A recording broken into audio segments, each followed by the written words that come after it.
Hey, welcome back to another episode of the She's Making an Impact podcast. I'm your host, Rachel Ngom. Today, you get to hear an interview with one of my oldest friends. We go way back to our network marketing days, and we were actually like success partners and then started our businesses around the same time. And we really helped each other grow, and it's really fun to have her back on the show. And today she's talking all about storytelling and how to use storytelling to grow your business and really stand out from the crowd. So if you've never heard of Megan Yelaney Bayan, she's a business mentor, podcaster, and speaker whose passion truly lies in helping women build businesses that allow them to thrive in their marriages as much as the bank. She's an expert and unique framework development. Like, she got all kinds of things, but the biggest thing about her is her focus is storytelling, and really standing out from the crowd, creating your unique story. So we dive into her entire framework in this episode. Before we dive in, make sure you share this with a friend. And if you have not yet left a review for the podcast, please go do that. That helps us reach more people and make a greater impact. So as you leave a review, just take a screenshot of that review and email it to us, clientcare@rachelandgom.com. And I have a gift for you as a way to say thank you. All right, let's dive into the show. Hello, Miss Megan. Welcome to the show, or welcome back, I should say. Yes, I know it's been a minute. I'm so honored to be here, and I just missed your face. So this is great. I know. So you were one of the first 3 episodes of the She's Making an Impact podcast. And I remember I had you on because we were such good friends, and I was so nervous to like interview anybody. And so I'm like, Megan, will you be my first interview? And now we're at over 400 episodes. Wait, I think you were my first interview too. I love it. I'm almost positive. I love it. I love this for us. That's amazing. I know. Isn't that cool? That's so cool. I know. We've been together since like the way beginning. Which I love. Okay, for people who don't know you, who are you? What do you do? Why should they listen to you? Just a spoiler, Megan's amazing, and she's one of my favorite humans. So I'm excited. I love you. It's been way too long. I need to go visit you. Yes, please. So I got started, who am I? Wow, such a deep question. I got started, we'll just do the business angle because there's a lot we could tackle with that question. Right. But I got started in business similar to Rachel, not similar, exactly like Rachel, in network marketing. And we were in the same network marketing company together. We actually grew a lot together. We were success partners. So we did that all together and had a lot of success. And I think we have similar stories in the sense that we had a lot of success, but I felt really limited in what I could do there. I felt like this is great, but I feel like I'm meant to do so much more, and not just financially. There's so much potential financially in the company. It was more so like I was limited to who I could work with and how I could work with them. And so in 2012 is when I started that business. 2017, I started to branch out and started my own company outside of network marketing.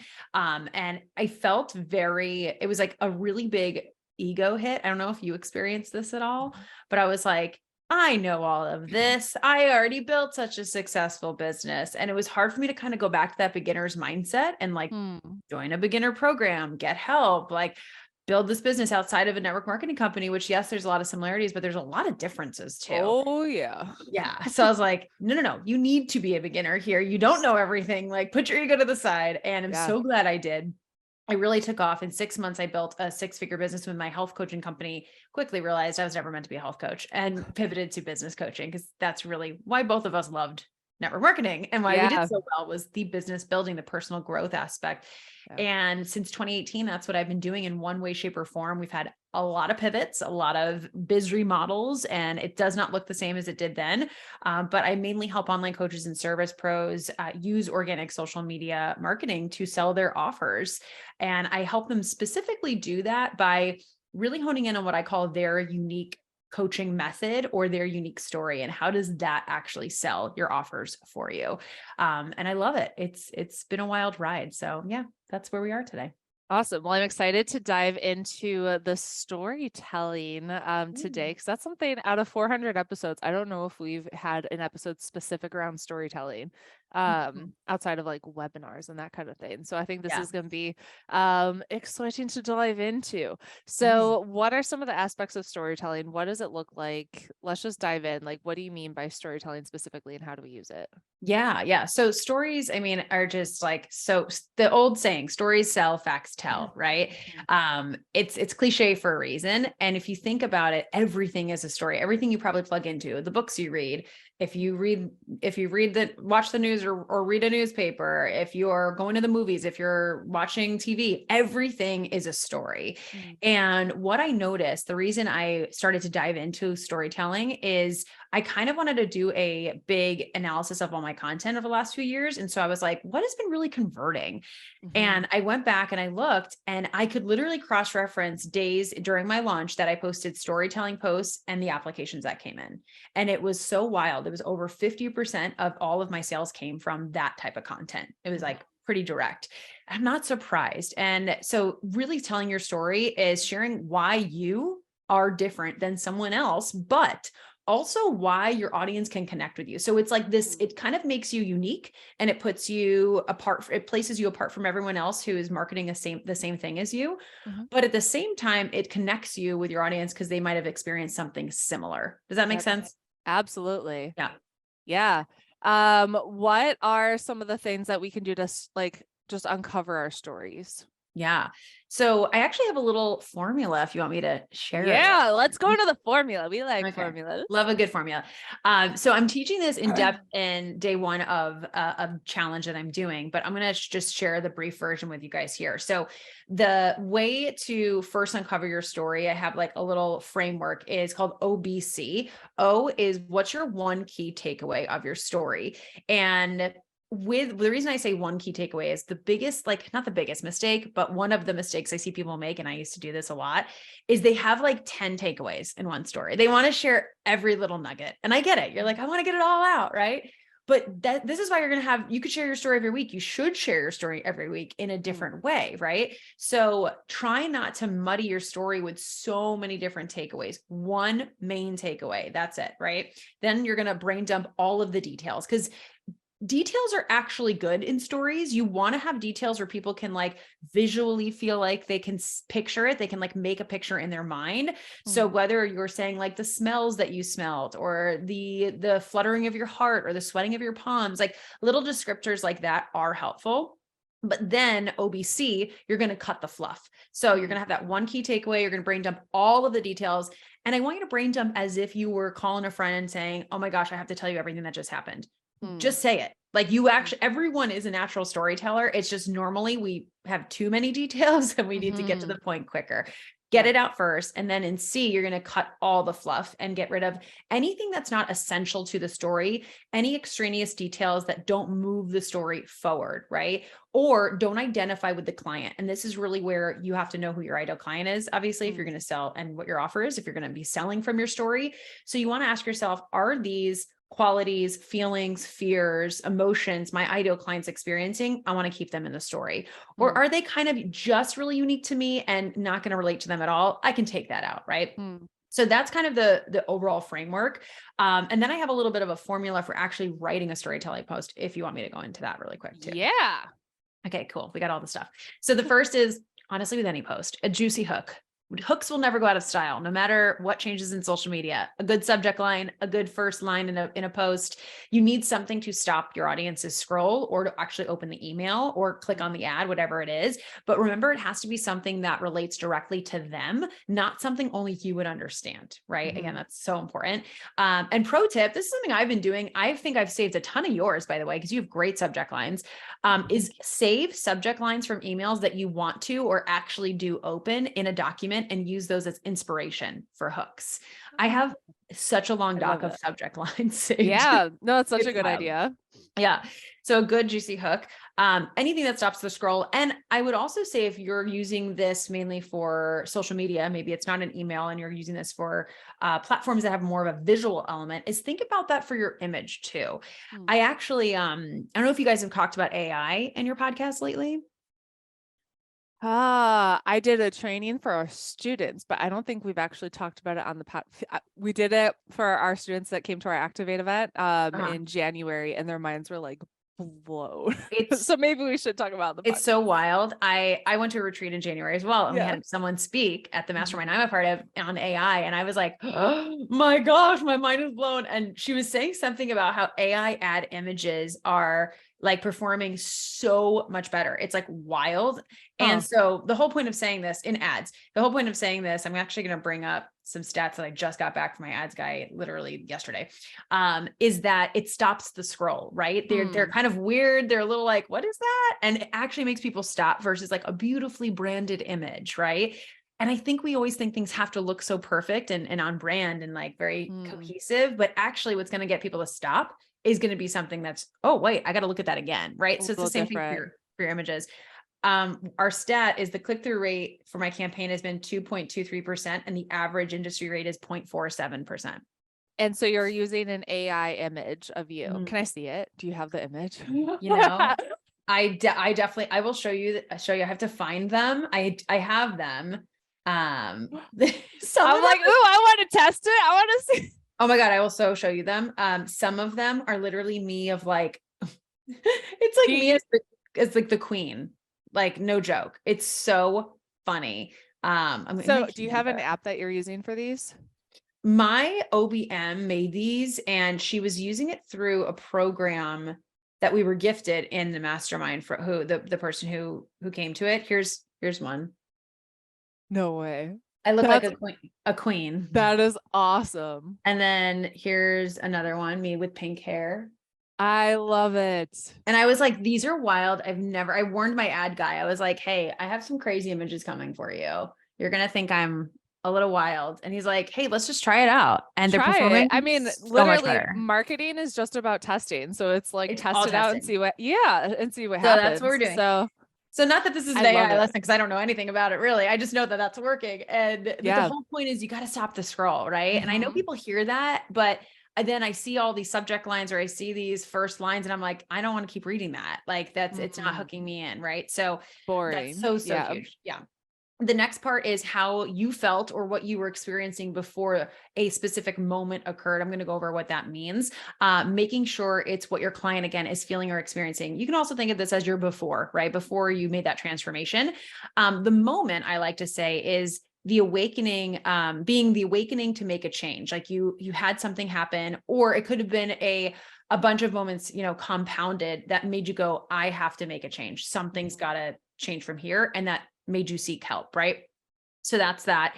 Then the second part is you describe the moment. So the first part, like I just said, is the feelings you were experiencing before. Then you describe the actual moment, what happened. And then you describe the part of your framework that helped you experience the transformation that you would have. So this is, I think, where a lot of people miss out is they just share the before, maybe they share the moment, and then they share the after. And they're like, this is how I felt before. This is what happened. And then here's how I got after. But they don't actually share the process. Like, what did you do? Right? If you don't share that, you can't relate it back to your offer. So it's important to go, here are the things that I specifically did. Here are the steps that I took. And in this next part, you say how specifically this is what you go over in your offer. I implemented my OBC framework that helped me write a ton of storytelling posts that took my business off and made me a ton of money. Guess what? That's exactly what I'm teaching you inside my program, blah, blah, blah, blah, blah. So it's super simple, but it's something that a lot of people skip. Right. And then how you felt after the experience. So the framework, how it helped you have that transformation, and then how you felt after, and then a really clear call to action.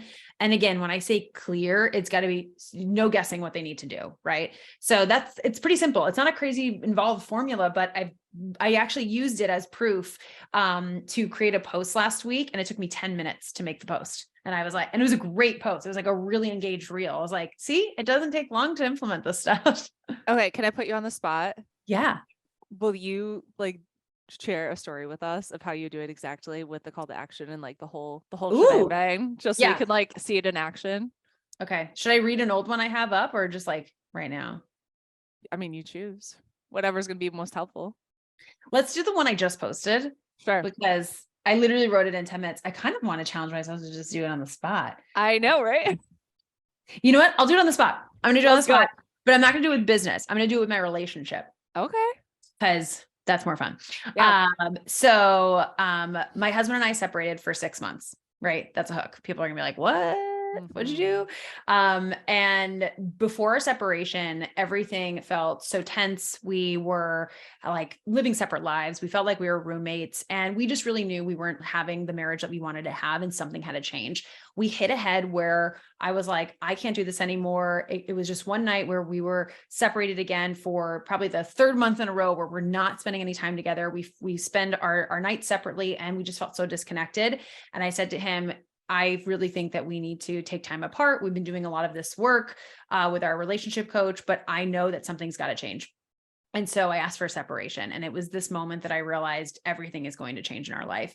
After we ended up separating. And during that time, we worked on a specific process. I'm making this up because I don't have a framework that I teach in an offer, but we worked on a specific process, and it was my XYZ method.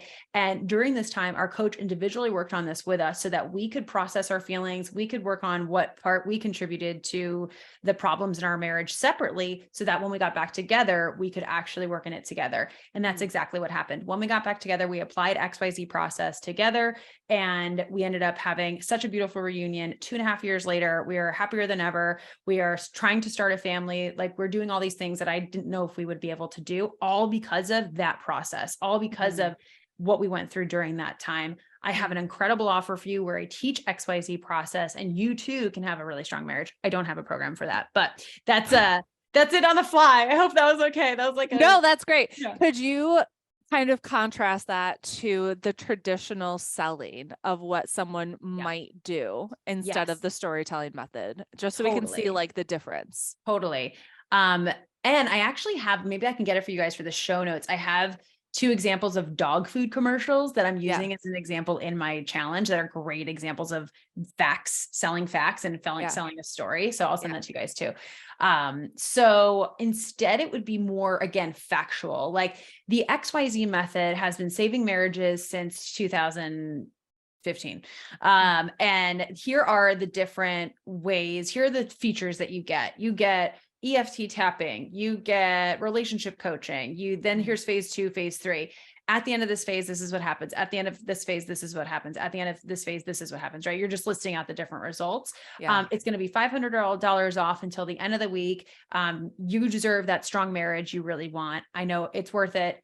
Take advantage, something like that, right? Like really hyping the features and the benefits, which you should talk about during your selling. It's not that you shouldn't mention those. You have to mention those. People need the details. But that's so less like compelling than, oh my gosh, this person's marriage was completely revived because of this method, you know? And the dog food commercials that I'll send you, do you know Farmer's Dog? You heard of them? No. They're a dog food company. We actually use them, and they were one of the Super Bowl commercials this year. And I was crying hysterically at the end of this commercial watching it. Yeah. And I'm like, I'm already a buyer. Like, they don't need to convince me, but I was like texting my friends. I was like, you guys should see that Farmer Dog commercial. It was like I love them. They're amazing. We use them. Luna loves them.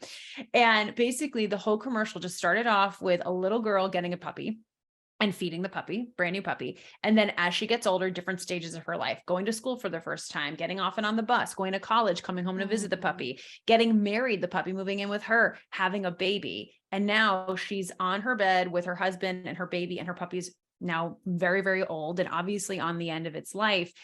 And again, it was just like the idea of, you want your dog to live as long as possible to go through those seasons with you. Like, I'm literally getting choked up saying this. I know, it's so good. I'm so obsessed with my dog. I'm like, can she just live forever? And like, just especially we want to have a family. So I was like, the little baby on the bed with a dog.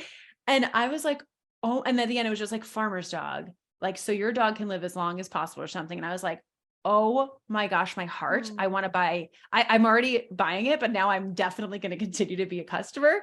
And then the other commercial that I have an example of is like this other company. I forgot what it is. I think it's an Australian company. It sounded like an Australian accent. And it was just listing out the facts, like good for your dog's bones and this and that and all that stuff. And I think it said longer life, maybe, but I mean, I was bored 5 seconds in, you know, I like stopped paying attention. So same message, but told in such a different way. I think it's so important, especially with the rise in AI and all of this like AI generated content, that you find a way to create connection with people. Because otherwise it's just going to be like the same thing regurgitated over. Whoa, how did both of us have that That word? was crazy. Whoa. I love it. I love it. Over and over and over again. So it's like, this is how you can develop that deep connection with your people and really stand Exactly. out. Totally. 100%. I Yeah. love it. Do you have any stories of your students that have implemented this process? Oh, yeah. I actually, one in particular I've been sharing because it was kind of recent. So I like sharing some recent ones. Let me bring it up. Actually, I have a screenshot on my phone, but we kind of helped her pivot to really targeting, she's a health and fitness coach, and to targeting people who were like her. She's over 40. And so she decided, I'm going to target women over 40 wanting to lose weight for weight loss, and adding her relationship with Jesus as a part of her marketing. Cause that was something she Cool. was kind of hiding. Hmm. And it's such a big part of her. Right. And so Totally. those are two things that she wanted to really connect to her audience with.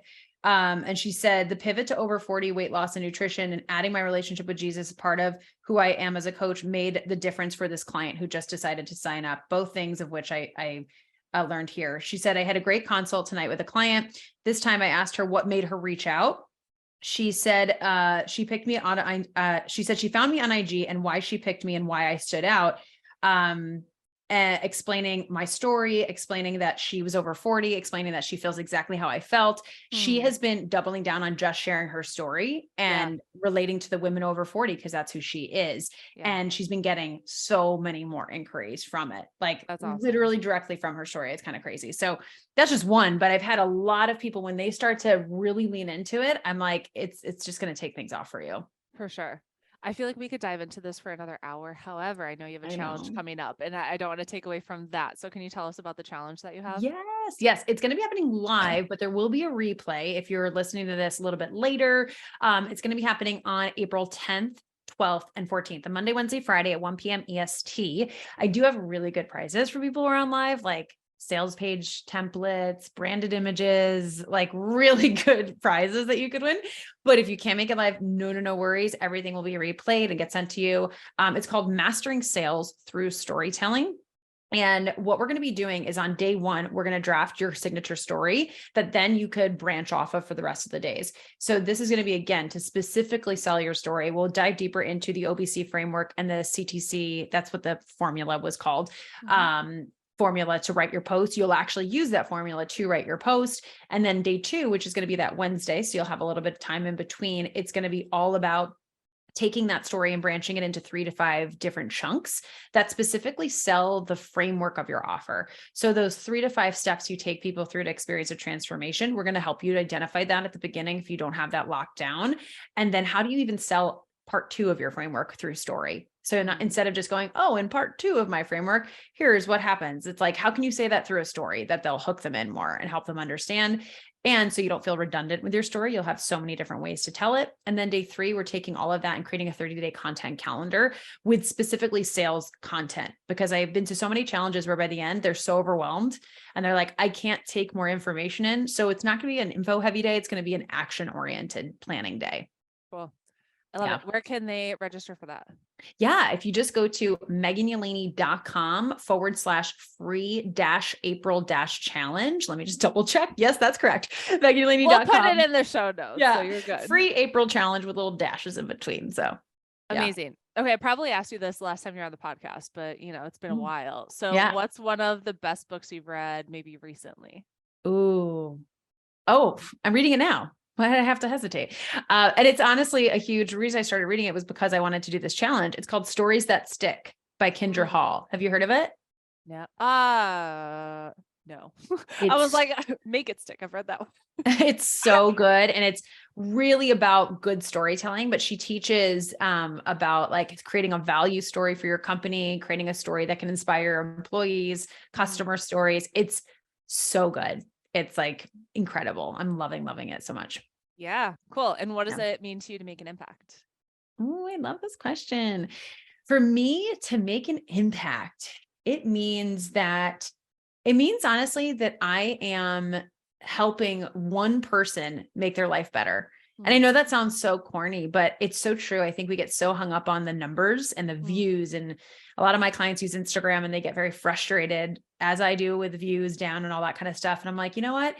who am I to get down when there's 100 or 200 people watching this thing and getting impacted by it, meaning they're making a change in their life because of what I just did. That's huge. So that's what that means to me. Yeah. And other than the challenge, which they're registering for, where can we connect with you? Yeah, you can go to Megan Yelaney on Instagram at Megan Yelaney. And since you're listening to a podcast, The Pretty Awkward Entrepreneur, Rachel was my first ever interview. So you can scroll all the way to the beginning and listen to Rachel's episode. I bet it was pretty awkward. It was probably pretty awkward. I'm sure it was awesome though, because it was so comfortable. So, but The Pretty Awkward Entrepreneur, and we do 2 episodes a week. And one is like a heart to heart, just like behind the scenes of my business, really honest, what's going on in my life kind of diary. And people seem to love that one. So, yeah, it's been a lot of fun. I love the podcast so much. So. Yeah. Well, darling, thank you so much for being on the show and pouring into my people. This was great. And I can't wait to hear the feedback from it. Yeah. Thank you.